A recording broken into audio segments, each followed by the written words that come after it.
to now.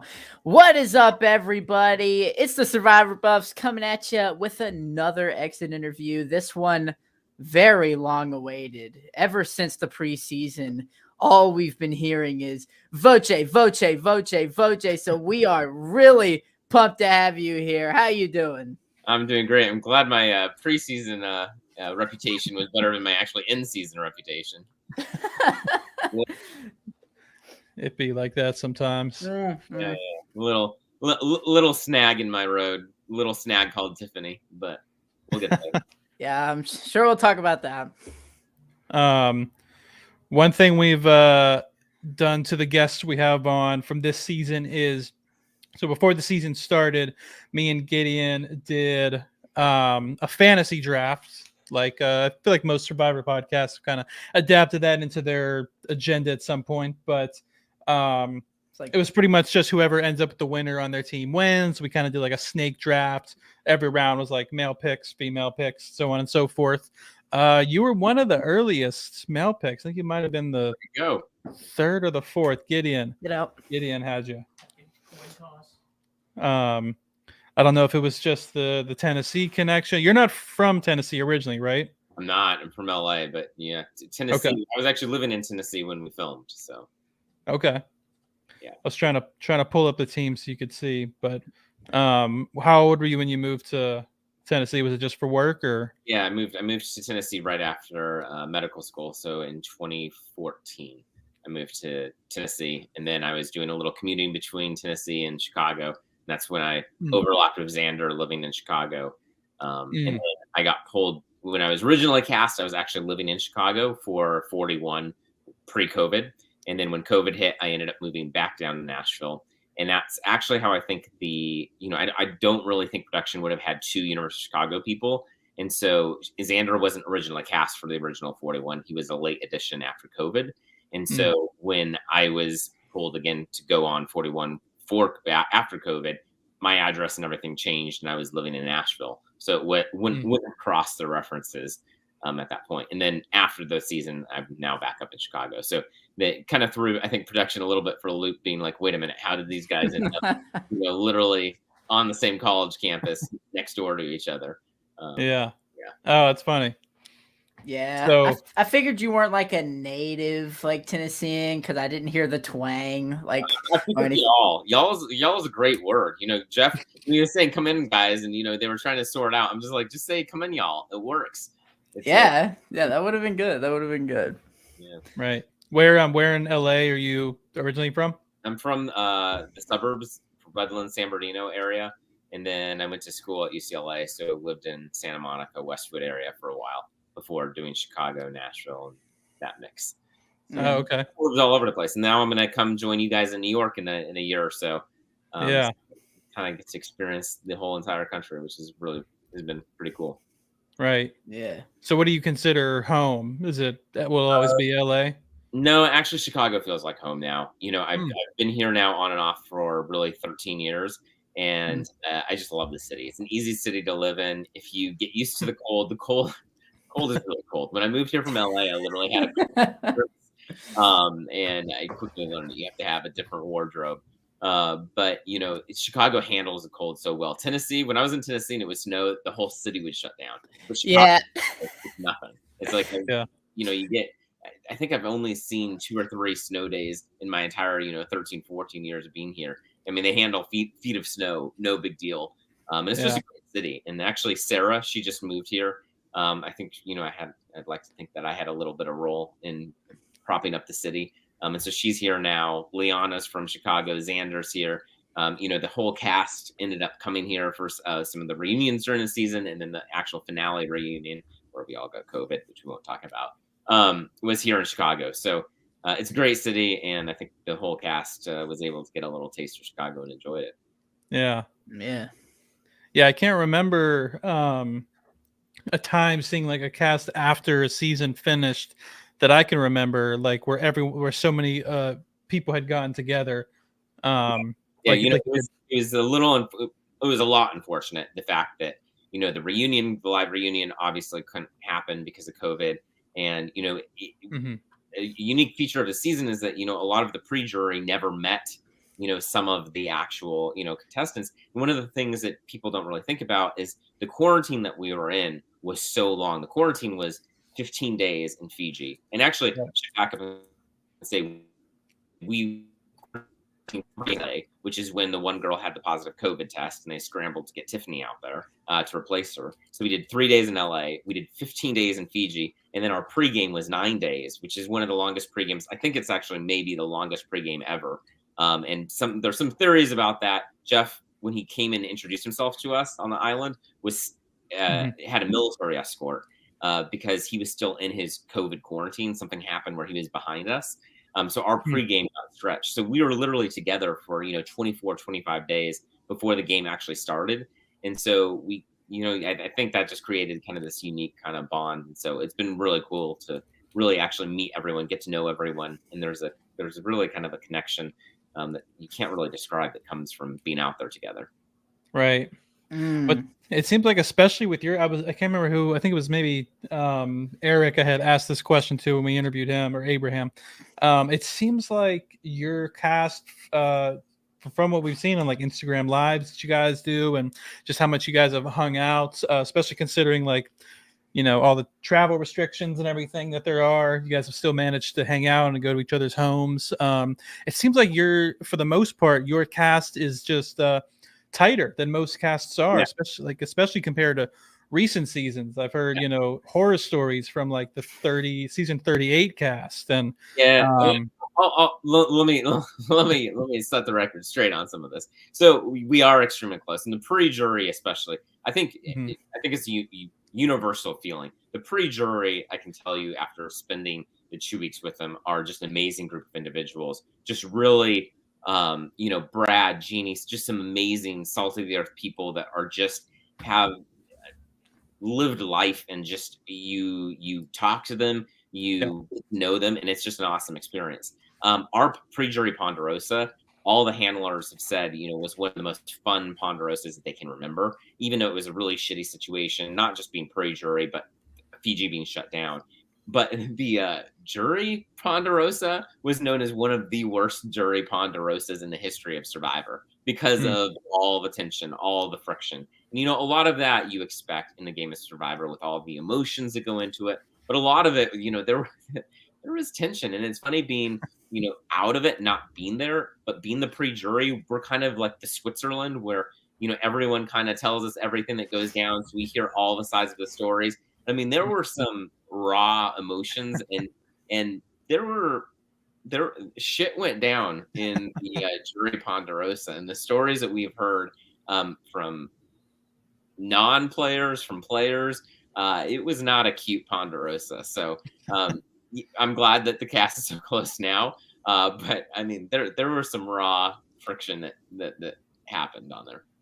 Yeah, I feel like not a lot of that was because I watched some of the Ponderosas, and a little bit was shown between Shan and Ricard, but like for the most part, they were making it seem like butterflies, all great. There's a couple Ponderosa videos, and I think it's obvious which ones, where it's like, this feels like we're walking on eggshells here.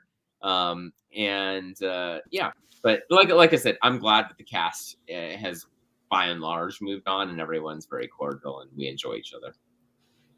Well, so what do you like, if you had to attribute that to something, like why do you think your cast specifically has been able to remain close? Is it just by chance your guys' personalities mix well, or is it because of like COVID and being the larger quarantine, or what's your take?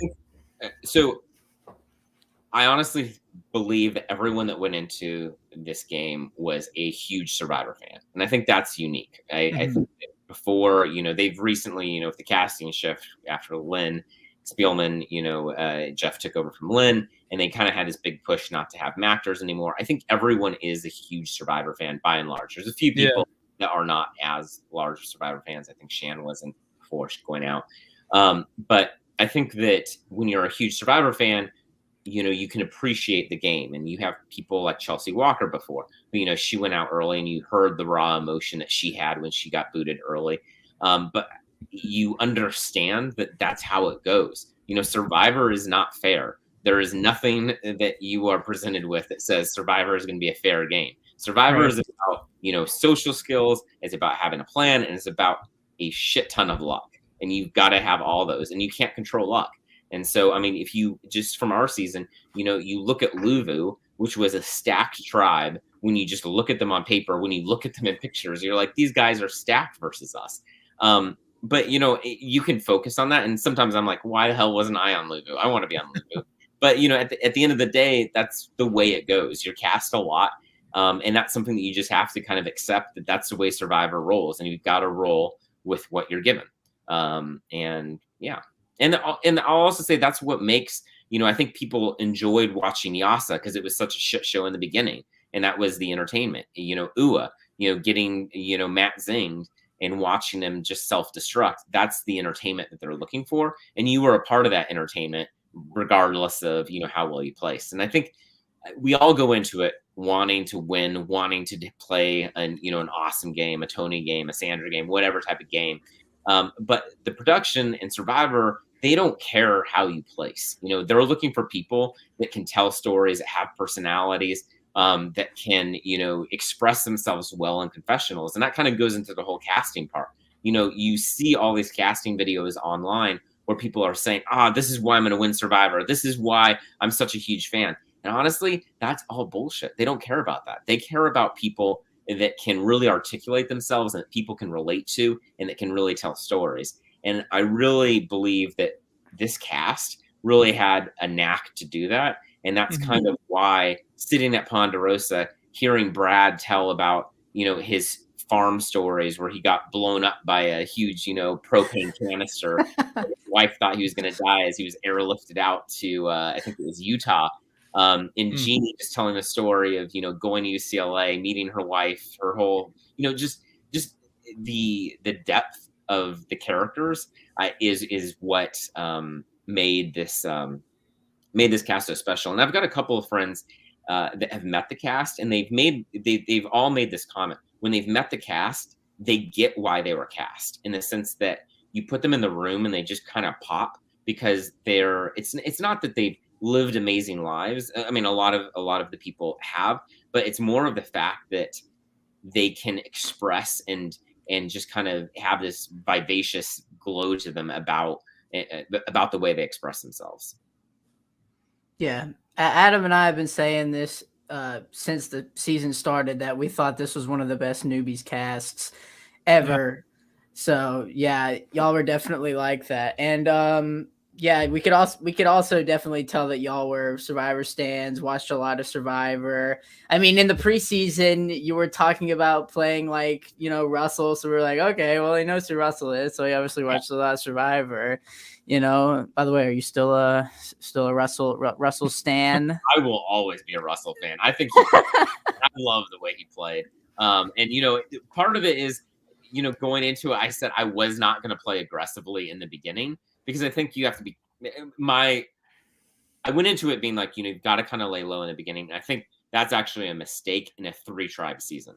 In a 3-tribe season, you've got to go balls to the wall in the beginning. Because the 3-tribe season, if you think about it, a 3-tribe season, when I got voted out, there were 5 people left. And a lot of times, and Evie was gone. And so there's 4 people left. The finale, at the end of the show, you're down to 5 or 4 people. Yeah. And, that's it. And you're at the end. And so there's nowhere to hide. There's nowhere to scramble to. And so it really does shift the way the game is played. And I think, there's a lot of strategy talk out there. And I don't think that there's been a lot of strategy talk about 3 versus 2 season. And even though you think about, I don't know how the season's going to start, I don't think I thought enough about how is my game going to change if this is a 3-tribe season. And I think that's one of the kind of, I won't say regrets, but something that I wish I paid a little more attention to. I do remember watching in quarantine Heroes, Healers, Hustlers, and thinking, wow, the game is so different when you start with 3. And like, how do you navigate that? Do you think that because there were 3 tribes, that's why the women just kind of naturally bonded together after they voted out Abraham? No, so the women bonded together instantly, and so the backstory is this: is that, and Evie is full upfront with this. Evie came in saying she wants a women's alliance. She will align with a women's alliance no matter what. That is what she wanted from the beginning. And Tiffany will even say that she did not want a women's alliance, but Tiffany was very saying, like, "Hey, this is, Evie is passionate about this. So I'm going to latch on to this because she is so passionate about this and ride with this, because why would I, I'm in the majority." And the other thing about this is that, Abraham was a universal vote. Like, that was from days he was a universal vote.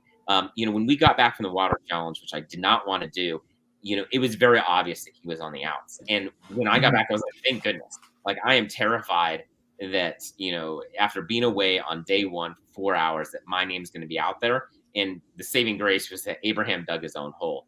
And so it was very easy to just let it go to be Abraham, especially because then he broke our flint on the first day. We didn't have fire on the first day. And, in that beginning, you do not want to, upset the majority, because if you're trying to ruffle feathers early on in the beginning, then it's going to be you that's gone. Yeah. As soon as Abraham was gone, it was me and Xander. We're down. And so, yeah, that makes it hard, but I didn't go in knowing that Evie was going to say, at all costs, I'm going to do a women's alliance. Right. Yeah, we were talking to Tiffany. She, a couple of days ago, she also said that, she could tell from the get-go. I don't know if Evie directly told her from the get-go, I want to do a women's alliance. If she wasn't that blunt about it, she said she definitely felt like that's what it was leaning towards, and kind of along the lines of what you said. It felt like Eric maybe was like, I know you said like he kind of dug his own hole. What exactly did you see that caused him to do that? Tiffany said that he just started maybe throwing out names too soon, and broke the flint. And broke Flint. Yeah, I mean, Abraham, I love the guy, but wow, he was playing the wrong season. He needed to play in season 1. I mean, he comes from a background where you work hard. It's a very old school way where it's like,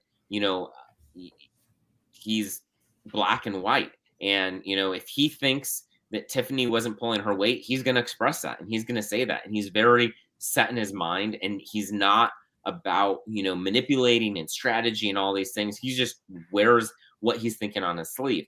Now that can be a good thing, because you have that person on your side. That's amazing, because you know exactly where they stand.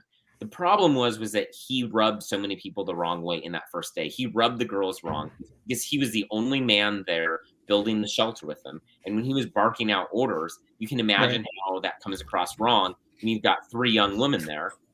Sorry. I'm not 3 young women. Tiffany's in that group. You have 2 young women and 1 old, debilitated person that can barely do anything. But they did not like that, and so instantly, Abraham's on the outs, and we're not really going to have Xander and I are not going to have the power to really flip that, nor are we necessarily going to want to. And so and even if we had gone with Abraham, which we never considered, that would have been us 3 and them 3, and you've got to pull someone else in.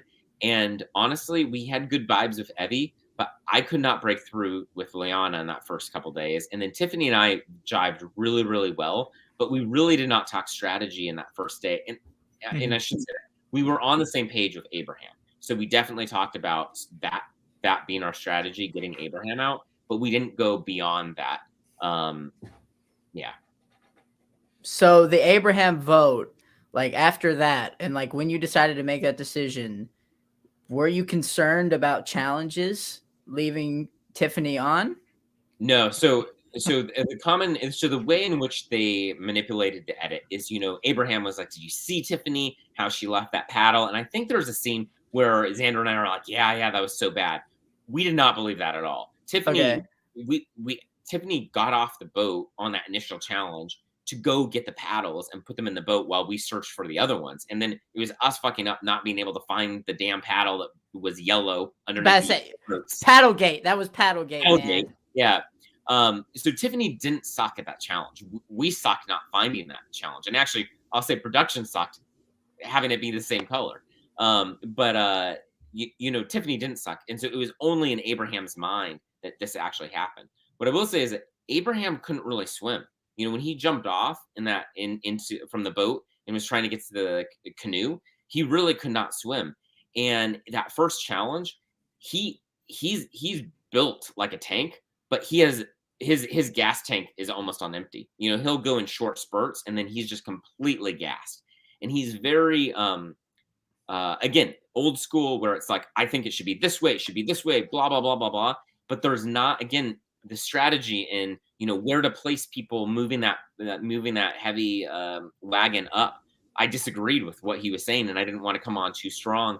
But so I don't really think that Abraham was a strong challenge, beast. I think that if he had stayed and Tiffany had gone in the water challenge, he would have found a way to cross the balance beam. But still, I don't think that challenge was well suited for Abraham. He would have had to swim. He would have gotten, get over that. But I think he would have done okay. But again, I don't think that it was like, oh, you chose to get rid of the super, super strong player. Well, after you got voted out, Tiffany said she turned into a challenge beast anyway. Oh my! So she's it kills me. Challenge beast, really? I mean, so here's the thing. Yasa got so yes, Abraham. I mean, Xander and Tiffany. She threw some sandbags. She got them on. Yes, we had to cross some shit. The bottom line is, Ua sucked. I mean, JD loves money. The guy. He's a kid, money. But oh my God, the swimming ability is a little bit lacking. Throwing ability is a little lacking. Overall lacking. The whole, but all of Ua. Brad and Sarah were probably their best athletes, and they got rid of Brad and Sarah up front. So the reason why Yasa kept winning, and they did beat Luvu sometimes, so I'll give credit where credit is due. But the reason why is because Ua was sucking so much. And so, and the other thing is that I think that honestly, any tribe, in the beginning, the first challenge is typically a strength challenge. Right. So, the first challenge, you need to have some brute strength. But throughout the history of Survivor, after that first challenge, you very rarely need just brute strength to win these challenges. Yeah. And so, I think that the challenges change very frequently and use different strengths, from endurance to other types of, mental challenges. So, yeah, I call into question Tiffany saying that she was a challenge beast. Mental challenges like counting triangles?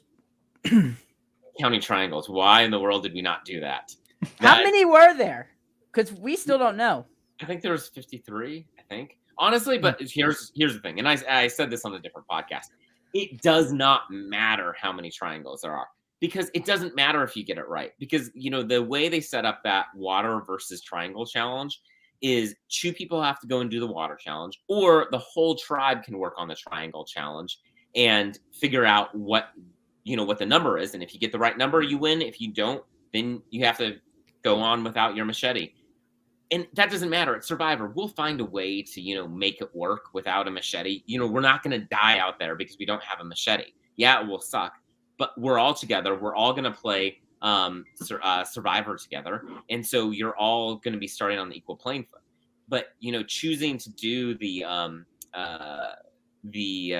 water challenge really just sucked for me and Xander. And the backstory there between me and Xander is the fact that Xander was dying to do the water challenge. He was like volunteering, jumping up and down. And the reason why he wanted to do this, and he'll admit this, is he wanted to take his shirt off in episode 1 and show off his ass to all of the players. And he wanted to he says, I want to be epic in the first episode. And going shirtless, carrying the water is going to be an epic way. And I'm like, what is wrong with this guy? This is for $1 million.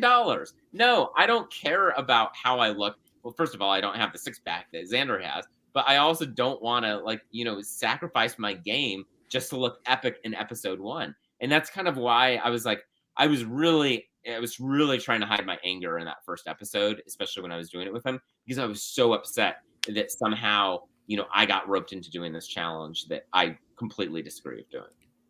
Right. Now, so the second Yase vote obviously didn't go your way. Xander couldn't vote. Do you think who do you think he would have voted for? If he still could have voted? I think if he could have voted, we may have been able to actually work something out and figure out a different game plan.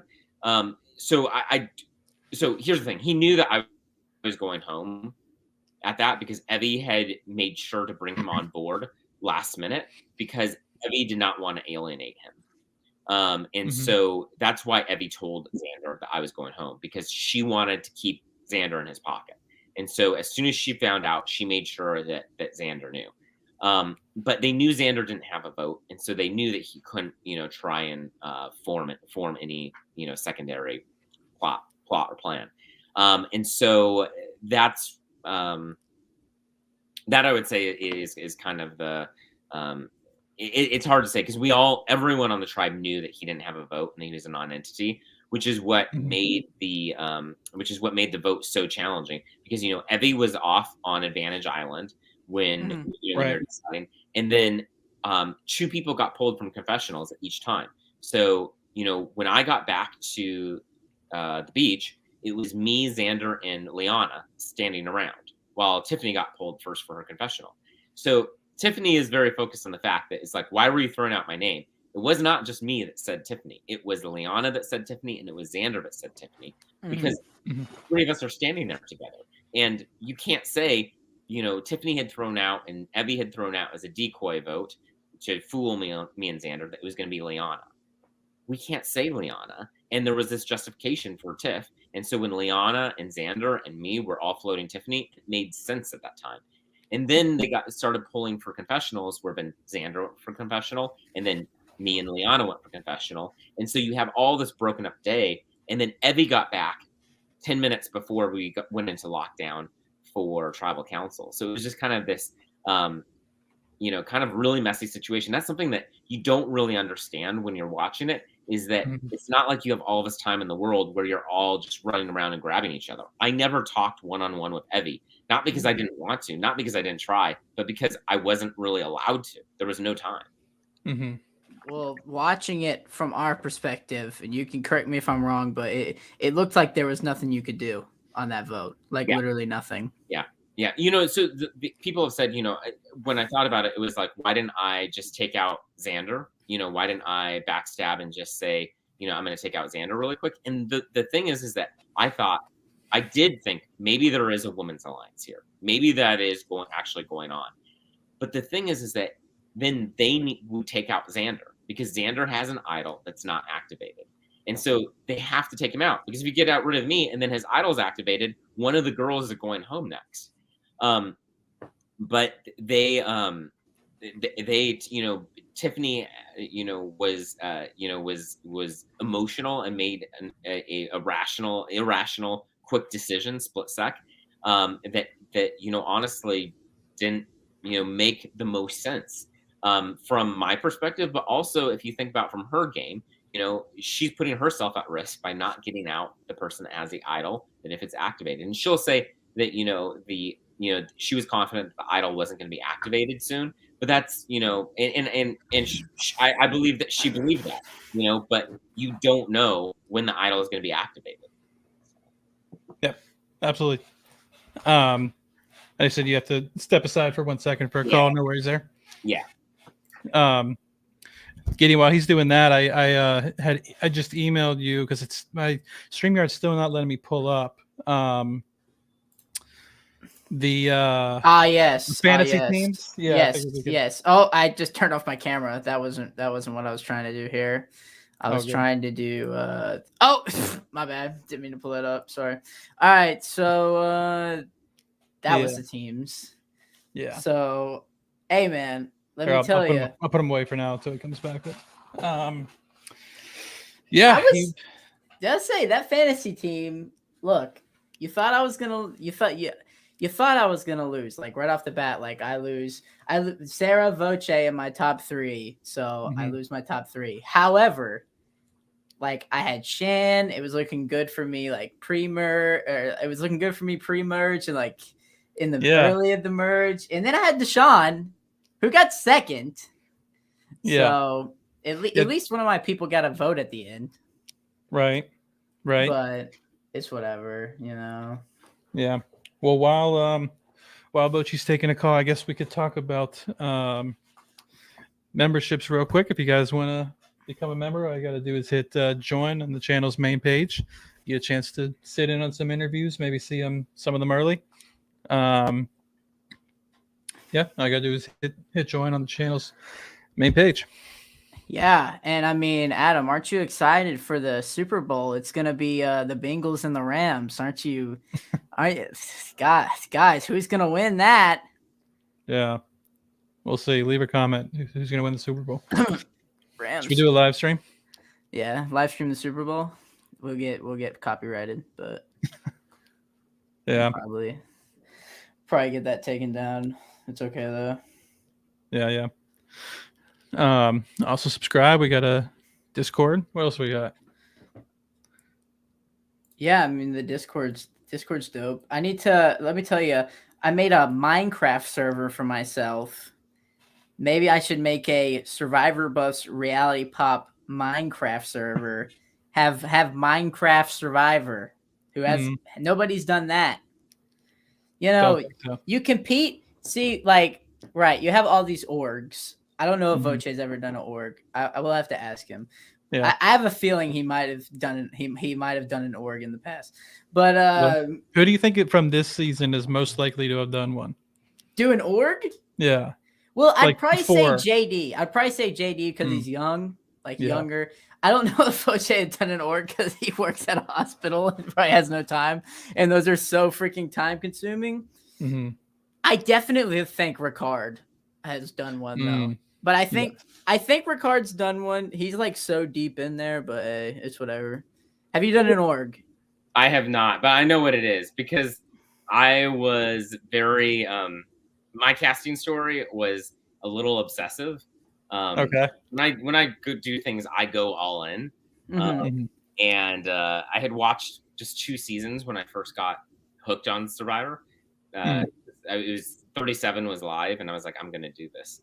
And I went to Reddit, which you should never do, but I went to Reddit, and I submitted a video, and I got a call back right away. And there were people that had, gotten callbacks. And so I created this group on Reddit that was basically people that had gotten callbacks. And everyone was kind of sharing information about, where they were in the process. And a bunch of them had done orgs, whatever you call it, orgies. And that sounded wrong. I just realized that, we're going to call them orgs. Yeah.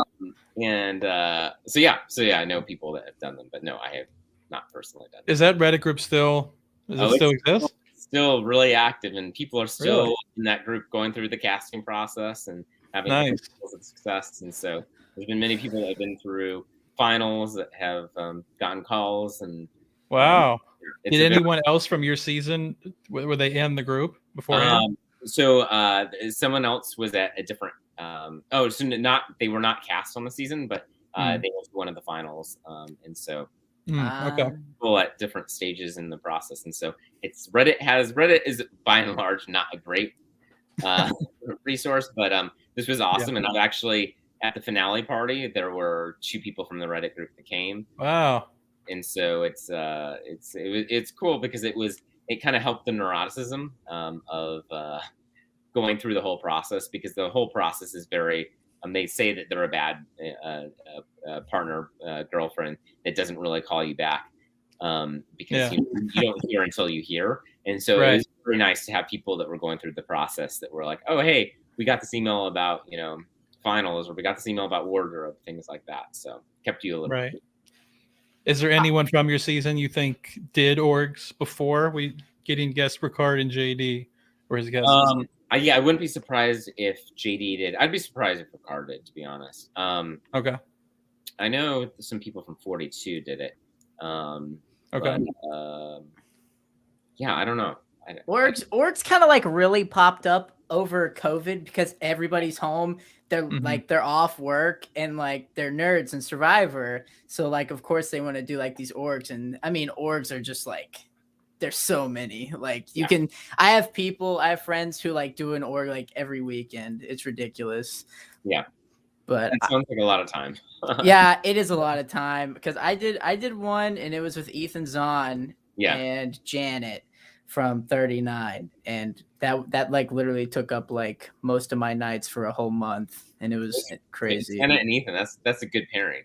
It's yeah, Janet wiped the floor with Ethan. Really? I was the last remaining Ethan. It's a whole story. I went out in 4. I was the fallen angel. It's whatever. Yeah. But I was encouraged. Did you get the fallen angel music? I didn't, but they gave me the fallen angel edit. Like I felt like Kelly Wentworth, like when she went out, like when she lost the challenge and dropped the ball, in Game Changers. Like that's how I felt. Cambodia. Yeah, Cambodia. Sorry. I'm not a true fan. I still haven't done one yet, but Coach Drew is another podcaster on our channel. He's really into them, and he's trying to get me to do one. But I always encourage people, if they think they would do good on Survivor, go onto an org, because everybody who says, "Oh, I would freaking win Survivor," I'm like literally I watch so much Survivor. There's no way I wouldn't win. But then like they get out there and they don't know how to deal with actual people and emotions and social strategy. Yep. So it's always interesting. So the funny thing is production, they actually in the game when you're doing confessionals, and they very rarely they're just talking to you, and so confessionals last maybe my quickest one was maybe 15-20 minutes, but you'll have confessionals go an hour and a half, and they're just talking about life with you, just trying to get a couple clips from you, but they don't really, it's really you expressing yourself out there, and they're trying to maybe lead you a little bit, but there's nothing where you're really like, oh, they're trying to get me to say something. In preseason though, they will say like, tell me that you're going to win and why you're going to win. And I was like, no, you are not going to get me. You're not going to get a soundbite of me saying I'm going to win $1 million. And so I would always say like Survivor's about strategy and luck married together, and social skill. And they did not like that. They're like, yeah, but you can start by saying like, I'm going to win because. And I was like, no, I will not say I'm going to win. You are not going to have that soundbite of me anywhere. But you can't say that your preseason press that you were not polarizing. I mean, I was extremely Here's the thing. I was shocked that preseason. Although the scalpel comment, they asked me. They're like, think of something medical that you can be like say how you're going to get someone like in a medical way. I was like, when I saw that clip, I was like, oh no, no. They led me into that. But yeah, no, I mean it's shocking that the way in which you can come across when you don't mean to come across a certain way. And the other kind of side to that too is when you go through casting, when you get contacted from casting, the first thing that you get is this thing called the Long app, and it's like I think it's like 4 or 5 pages, and it's all these questions. What Survivor player are you going to play like? What drives you and stuff. And when you're going through the casting process, you have to remember you are trying to play up an archetype. You are trying to play up your personality so that you kind of pop on the sheet. And so one of the things when I went through casting that my casting producer said is like, you're new to Survivor. So you need to prove to people, to Jeff, to Matt, to the other producers that Survivor. So, I got a lot of criticism being like, who are you going to play like? And I listed like 6 or 8 people. The reason why I did that, I would have just listed, probably Russell and Cass, which I know people would have issues with anyway. But I listed, I think, literally like 10 people. And it's because I wasn't doing it for the preseason content. I was doing it to get cast. I wanted them to know that I actually knew Survivor players and I knew what they had done. And so that entire, annoying character of yourself is that you're trying to get cast at that point. And so you're not writing shit to that you think is going to be out there. Because I was nowhere near thinking, oh, this is going to be my bio that's out there. But that's put out. Russell and Cass, that's quite the. Oh my goodness, they're so entertaining. Quite the duo. I know. No, not play exactly like them. I appreciate their no bullshit. And then they go out there to Cass is like Crimea River. That right. Like this is Survivor. I'm here to play. I appreciate that type of black and white. Right. I wanted to I ask. see you judging me for saying that now.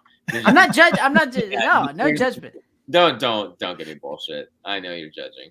I'm not dude. I would judge me if I said You that. gotta go back and watch what we were saying about you preseason. So because we've been saying this, like obviously we're kind of connected with Russell, so we like Russell too. And we were like, we need a villain. Like, I know. I will say this: Survivor I love Survivor through and through. Get that out there.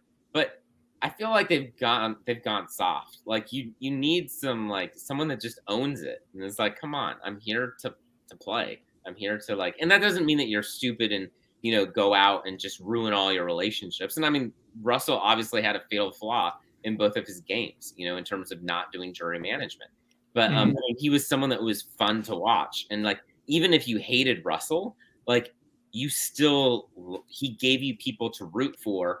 That Xander was going against him, and it was like, no, Russell, I'm against you.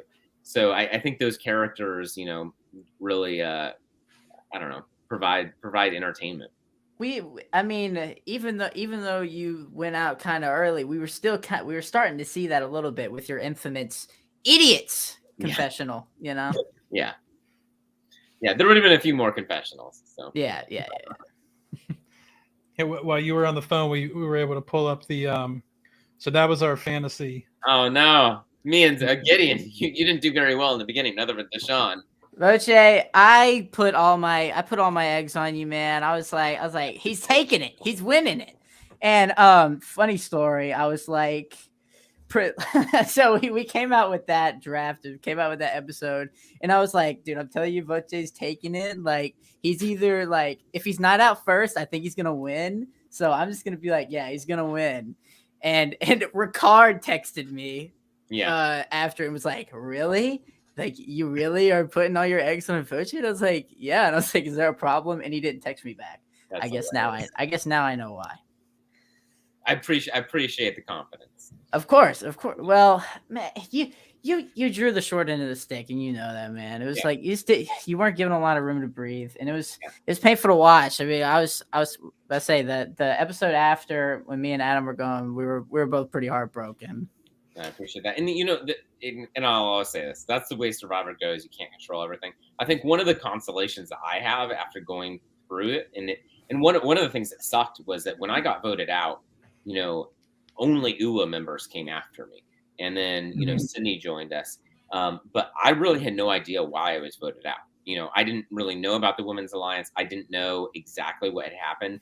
And so, we were separated, and then we because of COVID, we got sent home early, and, while the game was still going on. And so I was, I actually remember still being going back to the operating room and operating while the game's still being played. And, operating and then having flashbacks, being like, was that what I screwed up? Wait, I remember this conversation. And I was like so distracted, being like, what the hell happened? And then, the cast came back, and it's like, no one really, everyone's very self-absorbed into their own game, their own experience. And so, you come back and, I talked to Xander, and Xander, obviously, played so much more of a game, and he has his own demons to work through. And, you're talking to people, and it wasn't really clear honestly, for I would say 3 or 4 months, what happened, because everyone has their own narrative, Right. and everyone tries to remember. And if you think about it, if you're in the game and you survive the vote where I go out, that's really not a significant event for you to really, and you don't necessarily give it a ton of thought. So that just sucks. But I think the long story short, consolation is that I think when people watched it, and what's actually reality, is that I really don't think there was a fatal error that I did that caused the exit. So that's that's consolation for me. At the same time, someone like Brad, who people can say he played big and he made a target, but he went out because he had an idol and he didn't have a vote, and then he had an advantage. That's why he got voted out, and so that makes sense. It makes sense why he got voted out. And so I think that's easier to kind of process and be like, yeah, I get why, why I was a target and why, people betrayed me. Well, so looking back now, is there anything you think that you could have done to at least make it past that vote? Yeah. So I think that there's definitely, I mean, I got voted out, so there's definitely things I could have done. I don't think there's anything I would have done differently. And, you know, I go back to this because there was a part when Tiffany was done with her confessional and she was back with me and she was chopping coconuts and she looked at me and she said, "You're not voting me out, are you?" And I was like, this is a very odd conversation. Like, why is she? And then I was like, she's just being extremely paranoid. And, you know, Tiffany and I were really close as friends, and we still are. We literally talk and more scream at each other every single day. Literally, she screamed at me today for about an hour after hearing my podcast when I set the truth straight. But you know, we clicked, and we never really. There was still, you know, she was. She'll even say she was emotional. She was tired. She was sleep deprived, and she was kind of all over the place. And so, you know, we did not go deep into strategy. And so it's like, should I have gone deep in strategy? Yes, I should have probably gone deeper in strategy with her. But I also feared that that would have come across as Evie, me being disloyal to Evie and Xander. And so that's kind of the way the checks and balances I was trying to weigh. Not that I wasn't talking to her. You know, we both had a plan. We were both telling each other what the plan was going forward. The other thing that I'll say is that Tiffany was saying that the vote was Leon. And I picked up that there was something wrong with that was not the real vote. And so Tiffany and Evie both said that we were all voting Leon. And, you know, and that obviously was you know, the decoy vote. And so yeah. So long story short, I should have done something different, but I don't think I would have in those circumstances. And I don't think that there was a fatal error that I did where I wasn't reading the room right. I think it's the way that the cards went. Right. Yeah. Well, so you go home while the game's still being played. So obviously you weren't present for when they announced the vote live on the island. Did you not know who won until the finale party? No, we knew right away. We knew. I think I knew within 12 hours of the cast landing and giving the phones back who had won. Okay. And that goes back to the whole, you know, the pre-jury being very in the loop. You know, it's funny to see it play out. You know, I didn't need to watch it play out because I had heard, you know, the story so many times. Xander, when he actually got back, he wanted to catch up, and he called me one night. I think I got home from the hospital at like 9 a.m. or 9 p.m. at night. And I remember taking a screenshot of this phone call. And we talked from 9 p.m. at night until 4 a.m. in the morning during the work week. And I was like, oh my God, this is horrible. I've got to. And I was like, hey, dude, I've got to go because I've got to go to work now. And I was like, I don't think I've ever talked to anyone on the phone for 7 hours straight. It's just like everyone needed to deal with their demons and deal just with game talk. Oh, 100% game talk. Wow. I mean, it is not so. It is unhealthy the amount of time that has been spent talking about this game. And it's funny. Everyone's at different stages. You know, I like to think, and I've closed the chapter on the Survivor book in terms of, you know, season 41 and kind of made peace with it. Everyone's at different stages of that process. But, you know, you hear, you know, I would hear all the stories from all the different angles. It's funny because I heard Erica and Xander independently tell me about the scene where they're on the beach and, you know, the POC Black Alliance comes up and is like, hey, we need to go talk about this boat, and goes and leaves Xander and Erica on the beach. And they're like, what the hell? And it was like, literally, I already had that scene in my mind because I had heard that scene talked out so much that I had really actually lived through that scene. And so it's kind of, it's cool in the way that, you know, the cast is, you know, so close that you've actually kind of lived through these experiences. And, you know, we knew all the votes, all the twists, all the, you know, do and dies, you know, that came along with it. So, yeah. Who besides Tiffany, who would you say you talk to the most now? Sarah. By far, Sarah. So Sarah and I got really, really close on Ponderosa because, you know, I'm older, but we're kind of, you know, similar backgrounds in the sciences. She had actually taken the MCAT, and then we would, you know, to stay sane together, we'd go out kayaking for a couple hours each day, and we'd go hiking together and, you know, go running together. And so yeah, we hit it off, and just kind of became really, really good friends.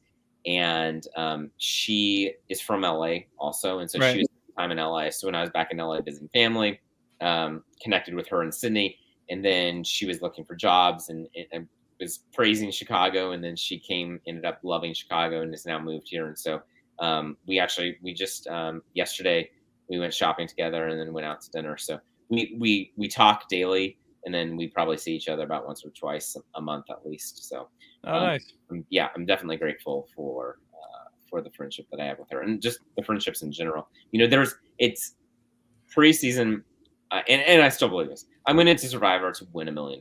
I didn't go into Survivor to have my cup filled up, like Elaine Stout said. Like I'm thankful to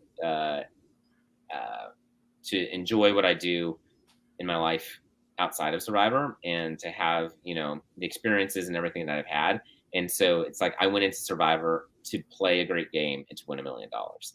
I didn't go in for relationships, and it's nice that just fell in the lap, and I'm grateful for that, because I by no means expected that to come out of it. And I literally have lifelong friends that it's just not something that, once Survivor's over, that those go away. It's like, literally today, Tiffany, Evie, and I were texting. Xander and I are going to go get Korean barbecue in the next couple of weeks. So these are just friendships that, go on. And Erica, who I never, was not on the same tribe with and all that stuff, she came to Chicago a few weeks ago, and we all, got together. So it's it's a unique connection. That being said, you go on the Amazing Race. Who you going with? I mean, here's the thing. I just said you go on these shows to win. And so, I would go on Amazing Race and be like, I want to win. Right. So, I'd want to take someone, that could travel real well, that would be athletic, that could do all this. But I mean, America needs to see me and Tiffany together. You need to see us battle each other out. Like, I mean, I would murder her because she's so crazy, and I know she would get lost, and I know she would be, just yelling like at everything that I would do. But it's one of those things where it's like I would have confidence that we could survive the torture of it, because we can yell and scream at each other and be just fine. And I mean, if you think about it, Tiffany is the single reason why I went home, and I'm such a great person that I have forgiven her, and that we are still good friends. So really, I'm the great person, and she's just the evil one that I've forgiven. Right. That's great. Absolutely. Would you play though? Like, if they asked you to play, is that something you would consider? Yeah, I think the bottom line is absolutely. It's like I think I said this before. It's kind of like a drug. It's embarrassing to say, but it's like when you're out there, it's literally like you have a high from playing the game, because it's like you kind of go through the rat race of life, and it's always actually Christy Hoffbeck talked about this. I think she did a TED talk about how you're always looking for like the next thing in life, she I think that Survivor kind of takes you out of your life, and it puts a pause on everything, and makes you like live in that moment. And it's like, you're there, and that's all you're doing. Kind of the whole world kind of falls away. And so, yeah, it's addicting. And, my schedule is a little crazy, so I'm not sure I could play again, but I would do everything possible to play again, because it's a once in a life experience. Absolutely. Well, we definitely love to see you back. Have you on another fantasy team? That'd be cool. Yeah, I'd try and actually do like you rank me. I would still draft you high. Yes. Absolutely. Well, David, thanks so much for coming on. It was an absolute pleasure to talk to you. We've been following you since the first leaks came out. We did like a pre-cast assessment too, just based on like people's like Instagrams or Facebook accounts that we found. So that was fun. And then did a real one and the fantasy draft and the recaps. But now to actually talk to you and hear about your game has been pretty cool. So thanks so much for sharing your game with us and your thoughts. Thanks, guys, for all you do. Appreciate having you out there giving content for, because Survivor's a great game, but I think that a lot of people enjoyed the analysis and everything that comes after that too. Absolutely. Thanks so much. Appreciate that. Have a good rest of your week, man.